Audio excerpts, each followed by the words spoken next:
of the week today. We a lot to talk about today. Hope you're all doing well this morning. Getting a little bit of a late start this morning. It's 4:30 in the morning. I'm usually editing my video at this point, so gonna try to get all this done here, and hopefully I will. um, so this is the like a really wide view of the infrared satellite, right? We have Jerry, which is very disorganized at this point. And we had Karen form up here last night. And you can see how far north it is, right? And you're wondering how the heck did that happen? Um, Interestingly enough, the sea surface temperatures up here are way below optimal for tropical cyclones. It's a subtropical storm, not fully tropical because it's embedded in a larger upper level circulation, which became non-frontal, right? And so this small surface feature developed within that, and because the upper level temperatures are so cold, of course, when you have cold temperatures aloft, leads to more instability. And even though the sea surface temps are um, way below what we would normally think for a tropical cyclone or subtropical to develop, it did anyway. Just goes to show you, you never know, but not going to hurt anybody. It's north of it's way up there. So, I mean, it's on the latitude of Maine right now or higher, Newfoundland. We'll go to that first here, more closer up look. This is infrared satellite loop showing Karen. You can see it was a little bit organized earlier. It had some more convection on its western side, but shallow convection, but still, it looks like a subtropical storm. I mean, it's got small circular motion there.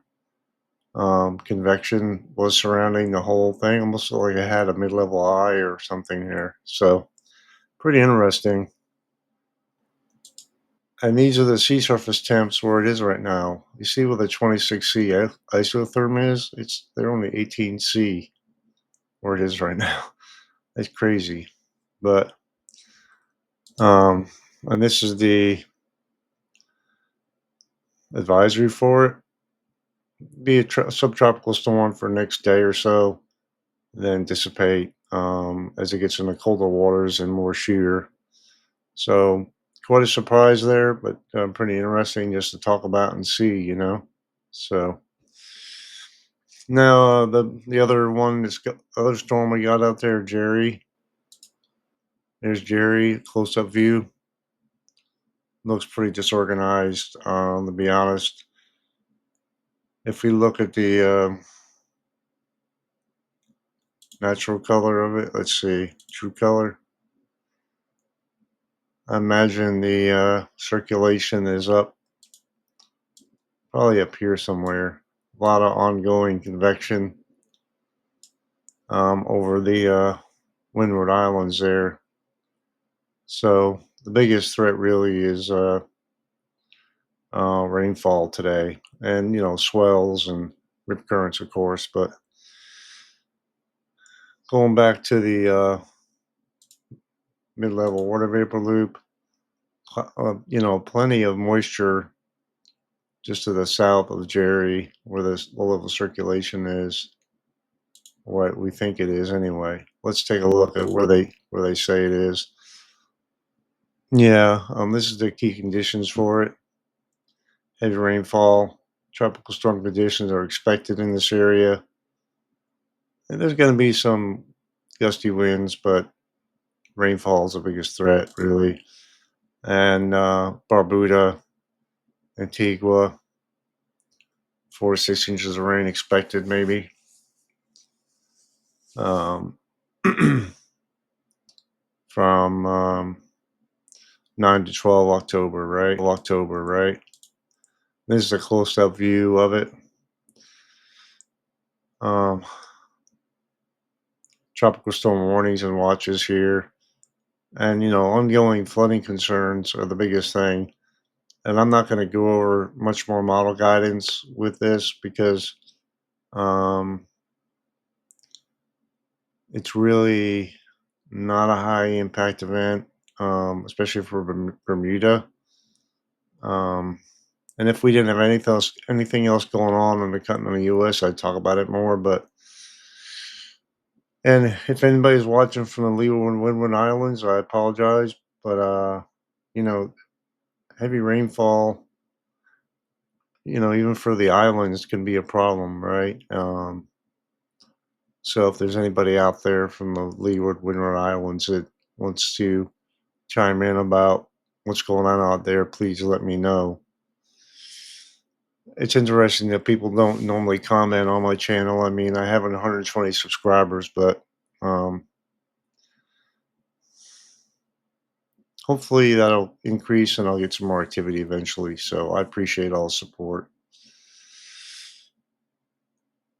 Next, I'm going to talk about the Continental U.S. forecast, which will include the desert southwest flooding and the East Coast storm. And I'm going to compare all different model guidance, which seems to have some differences still about potentially where it will go. So we'll talk about that next. Stay tuned. All right. So here's a 5 a.m. Update from National Hurricane Center. Jerry is not doing good. Jerry is very disorganized and is not strengthening at all. As of 5 a.m., this is the latest advisory: 50-mile-per-hour tropical storm moving to the northwest at 17 miles per hour. We got Karen out here. Actually has a higher, lower pressure than Jerry does right now. And then we have the East Pacific, the moisture from Priscilla moving up to the desert southwest in the coming days, leading to some really bad flooding. Okay. We're going to talk about that in a minute. I just wanted to show you this real quick since it's the latest update. All right. Um, the biggest threat with Jerry, as I said down here, flash flooding threat for Leeward Islands. All right. So have to keep an eye on that. Here's the Continental U.S. satellite view. We have Priscilla out here and attendant moisture moving into the desert southwest. And of course, in the desert, the rainfall, even though it may not seem like a lot for around areas that's used to having more, um, heavy rainfall is no bueno out there. There's not anywhere for it to go other than run off real quickly, and um, flash flooding is a distinct possibility. Okay, we'll go over that. And we have our high impact East Coast storm getting going here. And if we look at the mid level water vapor, you can see a trough digging down here. Surface cyclogenesis, meaning a low is developing off the Florida coast and generally in this area, I imagine. And forecast to generally go up in this direction, although there's some differences still in the models. Um, you see the moisture all along the coastline here, and rainfall going on here, and all the moisture, the deep whites and greens mean more moisture in the mid levels, right? If we take a look at the upper level water vapor, see that as well. Um, it looks like this trough is still digging down some, and probably surface cyclogenesis going on right there. Uh, and then there's another feature that's going to interact with this feature moving up this way. which will also help kick it out eventually, but it's going to help strengthen it even more to a somewhat powerful coastal low for this time of year. So that being said, let's get to it here. So as far as the desert Southwest goes, all right. So I wanted to bring this map up. This is a nice view of. I can draw on this, so that's good. A nice view of the Continental U.S. and the threats going on today. We have this dull frontal boundary here and a low pressure probably developing in that area. Going to move up here. We have ongoing rainfall in that area, right, and a high impact event for the Northeast. And then we have the heavy rain event going on the moisture from Priscilla moving up here. And we also have snowfall expected in these areas through 8 a.m. Eastern through tomorrow, 8 a.m. Cold front dipping southward here, and snow in the Rockies, parts of Nevada, Idaho, Oregon. So a lot going on today, that's for sure. So let's move on to the flooding threat for today for Priscilla, which from Priscilla, see highest threat here, moderate threat of excessive rainfall exceeding flash flood guidance within 25 miles of a point. Winslow, Cedar City, and Utah, and a slight risk surrounding it. And flash flooding doesn't necessarily mean you can have the same amount of rainfall that you have in the east to create a flash flooding conditions. It's based on inner city conditions and what flash flood guidance is set to out there. So, that being said, let's switch to the this information about the East Coast event going on or coming up. Chance of 55 mile per hour wind gusts on Sunday along the coast here. All right. And this is the most rainfall expected, upwards of 4 to 6 inches of rain along the coast here. Rip currents, beach erosion, high surf. Mid-Atlantic and Long Island will be impacted. May also extend into New England. Inland flooding is possible. High tide will add to that, as well as the swells that are accompanying Jerry, even though Jerry hasn't been that strong, that could potentially make things worse. And, I think this is more of an outcasting thing with what's going on the East Coast. We're going to have to follow what the models are doing and see exactly where we get the most rainfall coming up. So it's still a challenging forecast, but you can see the chance of 55 mile per hour or higher gusts here, um, right along the New Jersey coastline, almost 80-90%. All right.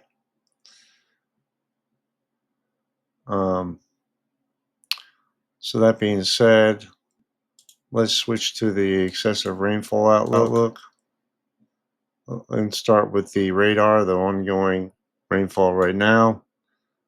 You see where the low is maybe setting up here, coastal low. Hard to really say yet, but ongoing showers along the Florida coastline here. Already moisture streaming up into Arizona and the middle part of the country here as well. Front moving through. All right, so take the radar off and we look at the excessive rainfall outlook. You see that what I was talking about here. And we look at total precip expected. You see, it doesn't look like a lot, right? But um, there's a lot for that area. So again, marginal risk for east-sending flash flood guidance along the coast here today, but moderate risk is not something I use that often, so we got to keep that in mind moving forward here. Slight risk moves a little bit further east tomorrow and streams up into Montana, parts of Utah, Wyoming. Of course, we have a slight risk on the East Coast here, Virginia Beach, North Carolina, etc. Um, Moisture remains down here in the southwest and along the mid-Atlantic coast for day 3, which would be Sunday. Slight risk still in the desert southwest and moving into northern parts of California and along the mid-Atlantic. Marginal risk there. And day 5, we still have some excessive rainfall expected, well, not expected, marginal risk in the desert southwest with lingering moisture there. Let's look at the severe weather outlook, thunderstorms. Marginal risk for severe weather tomorrow in Utah, um, parts of a little northwest New Mexico, parts of Arizona, Idaho, and extreme southwestern Wyoming. Probably driven by wind, right? Hail. No, a small tornado risk. Then we go to day 3. No significant severe weather expected. Okay. Now let's look at the multi-day precip totals that are expected here. Day 1 through 2, you can see where the most precip is expected in those areas where the flooding risk is highest, right? Okay. Right along the coastline here. It only take a little bit of a change in the track of this system to bring more rainfall on shore. Okay. Day 1 through 3. This is a total amount of precip. This is total precip, right? From starting today through I think Sunday, right? So day 1 through 5 and day 1 through 7. All right. So now if we go to the daily, let's do that. Day 1 today. You see where the most is expected. Day 2 would be um, tomorrow, today through tomorrow. Bullseye right there. And of course, it moves to the north here, um, right off the coastline here, New Jersey, Long Island, Connecticut. I'll be getting into this in day 3. So, a lot going on. Let's look at the snowfall potential here. I think there's been an outlook for that, and they've been talking about snow, right? And I talked about that before. Snowfall greater than 4 inches, a high chance in Montana, Washington State. Okay, so that threat is definitely building here. So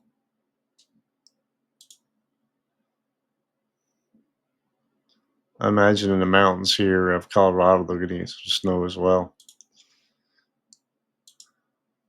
Sorry, guys. Let's review the national hazards. Of course, we have the flood watch um, in the desert southwest along the Florida coast. We have high wind watch along the east coast of the U.S. with a looks like a freeze warning here in the interior with a cold front I'd push through. And we got coastal flood watch as well on the east coast freeze warning up here in North Dakota. Winter storm watch in here, parts of Idaho in the northern tier, and looks like a wind advisory up here in Washington State. As far as the 500 millibar flow goes, and it's what's happening here and how it impacts our weather. See Priscilla and the flow, the moisture of it, right? Let me back this up. See a low along the southeast coast here, and the mid-level feature moving through the flow that will interact with on the low pressure at the surface. And these two features will combine, like the upper level features, right? You see what's happening here. They phase, and that helps intensify the low right there.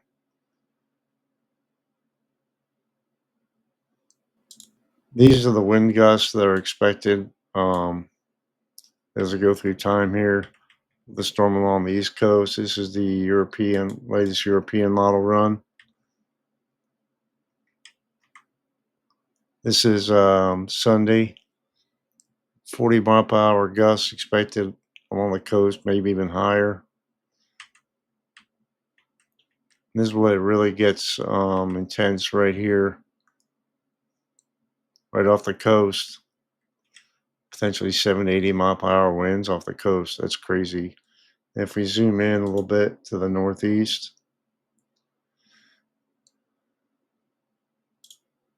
we can get a better view of that. Right along Long Island, expected to be 60 mile an hour winds. I mean, that's pretty insane. Even 40, 50 mile per hour winds can drive water on shore here. But that's Monday, right? That's highest impact. And if we go back to the southeast, it's like the mid-Atlantic. It doesn't look like the mid-Atlantic is being impacted by wind just as much, but right along the Outer Banks here, likely getting heavy rain, high winds. And what's driving part of this is a pressure gradient between low pressure and high pressure. It's at the surface here, so that's a big impact, right? And if we compare model guidance real quickly, this is today at 00Z, so I'm going to move it forward a little bit.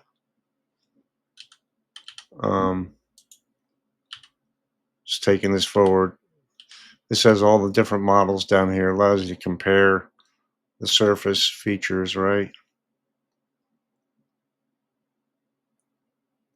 You see the surface low hasn't really become well defined yet, and this is 15Z, which is about more or less noon Eastern time today.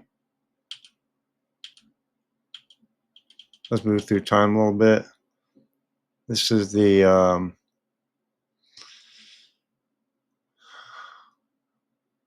euro, right? I'm on the euro right now. It's a euro AI, CFS, Canadian, GFS. They all pretty much agree, but even there, the surface low is in different spots. So I don't know, we're going to have to go through time a little bit more. This is where the euro shows it. That's where the euro AI shows it. Still differences there, right? GDPS. GFS is by far the farthest north that I see so far. So this highlights the differences even in the short term where this low is going to be.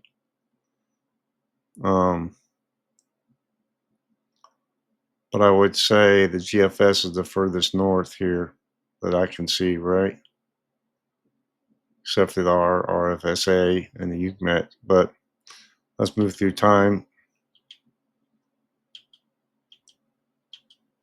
This is where the Euro shows it.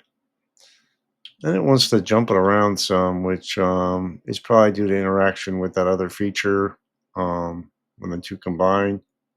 URAI, CFS, GFS is the furthest onshore there. But GFS isn't nearly as strong, probably because it's partially onshore. Okay, GDPS is stronger. Let's see, the NAM is the strongest, right? So there's a lot of differences still with the models. I'm really surprised. Um, so we get this far out. It seems like this is Tuesday. We're still dealing with this. The eventual final position of this low is pretty consistent when you get out to Tuesday, but before that, we got a lot of differences still to work out. So we're gonna have to stay tuned for that to see exactly what the impacts are. So I wanted to show you all these different models to so you understood the uncertainty of it still. So keep an eye on the forecast, see what's going on, and I'll try to keep you updated as much as I can. Have a good day, guys.